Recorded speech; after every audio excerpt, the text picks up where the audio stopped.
بسم اللہ الرحمن الرحیم۔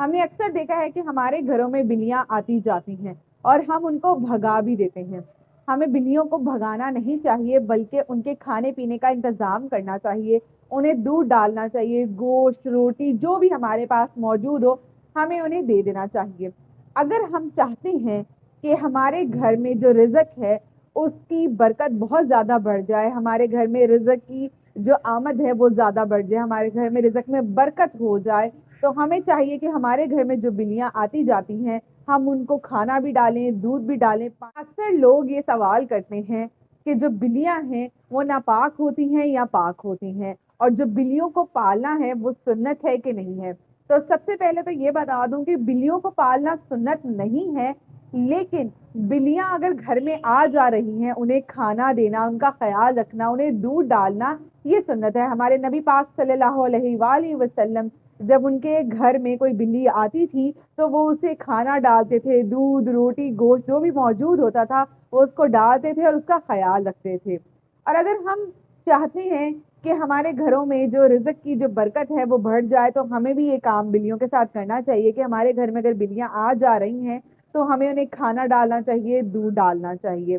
نبی پاک صلی اللہ علیہ وآلہ وسلم خود تو بلیوں کا خیال رکھتے ہی تھے اور ساتھ میں اپنے گھر والوں کو بھی اس کی تاکید کیا کرتے تھے۔ ایک مرتبہ اسی طرح حضرت عائشہ صدیقہ رضی اللہ تعالیٰ عنہا نماز ادا کر رہی تھی کہ ان کے پڑوس میں سے کوئی کھانا لے کے خاتون آئی۔ حضرت عائشہ صدیقہ رضی اللہ تعالیٰ عنہا نے انہیں اشارے سے کہا کہ وہ کھانا سائڈ پہ رکھ دیں۔ جب انہوں نے کھانا وہ سائڈ پہ رکھ دیا تو اتنی دیر میں ایک بلی آئی اور اس کھانے میں منہ مار کے کھانا کھانے لگی۔ حضرت عائشہ صدیقہ رضی اللہ تعالیٰ عنہا نے جب اپنی نماز ادا کر لی تو نماز ادا کرنے کے بعد وہ اس کھانے کے پاس گئی اور اس کھانے میں سے کھانا کھانا شروع کر دیا، جہاں سے بلی نے کھانا کھایا تھا وہیں سے کھانا کھانا شروع کر دیا۔ کسی نے حضرت عائشہ صدیقہ رضی اللہ تعالیٰ عنہ سے کہا کہ آپ بلی کا جھوٹا کھا لیا آپ نے، تو حضرت عائشہ صدیقہ رضی اللہ تعالیٰ عنہ نے کہا کہ میں نے اپنے پیارے نبی پاک صلی اللہ علیہ وآلہ وسلم کو یہ کہتے سنا ہے کہ بلی نجس یا پلیت یا ناپاک نہیں ہے، بلی پاک جانور ہے، اسی لیے میں اس کا جھوٹا کھا سکتی ہوں۔ اسی طرح سے ایک مرتبہ صحابہ کرام رسول اللہ صلی اللہ علیہ وآلہ وسلم جن کا نام ابو قتادہ رضی اللہ تعالیٰ عنہ تھا، وہ وضو کرنے کے لیے انہوں نے پانی رکھا اور جس کٹورے میں انہوں نے پانی رکھا اس کٹورے میں بلی پانی پینا چاہ رہی تھی۔ بلی اس کٹورے کے قریب آئی اور پانی پینے کے لیے کوشش کر رہی تھی، لیکن وہ کٹورا اس کی پہنچ سے تھوڑا سا اونچا تھا اس لیے وہ پانی نہیں پی پا رہی تھی۔ ابو قتادہ رضی اللہ تعالیٰ عنہ نے وہ کٹورا تھوڑا سا نیچے کر دیا تاکہ وہ بلی کی پہنچ میں آ جائے اور بلی پانی پی لے۔ یہ سب کچھ ابو قتادہ رضی اللہ تعالیٰ عنہ کی بھتیجی دیکھ رہی تھی، تو اس نے کہا کہ یہ آپ نے کیا کیا ہے، آپ نے اپنا وضو کا پانی جھوٹا کروا لیا ہے۔ تو ابو قتادہ رضی اللہ تعالیٰ عنہ نے کہا کہ میں نے اپنے پیارے نبی پاک صلی اللہ علیہ وآلہ وسلم کو یہ کہتے سنا ہے کہ بلی نجس یا پلید جانور نہیں ہے، اس لیے بے فکر رہو۔ اسی طرح سے ایک حدیث میں آیا ہے کہ ایک عورت کو دوزخ میں ڈال دیا گیا تھا کیونکہ اس نے بلی کا خیال نہیں رکھا تھا اور بلی بھوک کی وجہ سے مر گئی تھی۔ اس لیے بلیوں کو پالنا غلط نہیں ہے،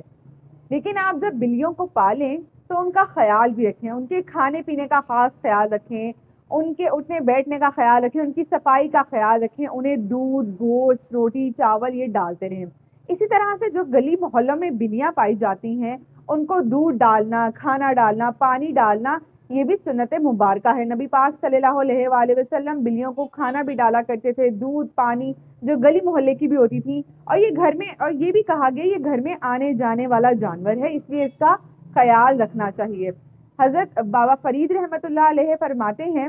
کہ اگر ہم چاہتے ہیں کہ ہمارے جو کمائی ہے، رزق ہے، اس میں برکت ہو تو ہمیں چاہیے کہ ہم بلیوں کے کھانے پینے کا خیال رکھیں، اور کہا جو گھر میں آنے جانے والی بلی ہے اس کو اس نیت سے کھانا ڈالو کہ وہ تمہارے لیے دعا کرے۔ تو اس کا آسان سا وظیفہ یہ ہے کہ آپ کے گھر میں جو بھی کوئی بلی آتی جاتی ہو اس کو آپ نے جو بھی دودھ ڈالنا ہے، پانی، گوشت کا ٹکڑا یا روٹی ڈالنی ہے، وہ ڈالنے سے پہلے ہاتھ میں پکڑ کے آپ نے ایک مرتبہ درود پاک 11 مرتبہ یا اللہ یا رزاق، اور اس کے بعد آخر میں پھر سے درود پاک پڑھ کے اس کو وہ کھانا ڈال دینا ہے، تو جانور خوش ہو کے آپ کو دعا دے گا اور آپ کے گھر میں رزق کی فراوانی ہو جائے گی۔ اسی لیے اپنے آس پاس کے جو بے زبان جانور ہیں ان کا خیال رکھا کریں، جو بلیاں آتی جاتی ہیں، کیونکہ عام طور پہ بلیاں ہی ہیں جو گلی محلوں میں پائی جاتی ہیں، آپ کے گھر میں بھی آرام سے آ جاتی ہیں، ان کا خیال رکھا کریں، ان کے کھانے پینے کا خیال رکھا کریں کہ آپ کے پاس کچھ بھی موجود ہو، وہ آپ کے گھر آئیں تو آپ ان کو وہ ضرور دیں تاکہ وہ خوش ہو کر آپ کے لیے دعا کریں اور آپ کے گھر میں برکت کا باعث بنے۔ جزاک اللہ۔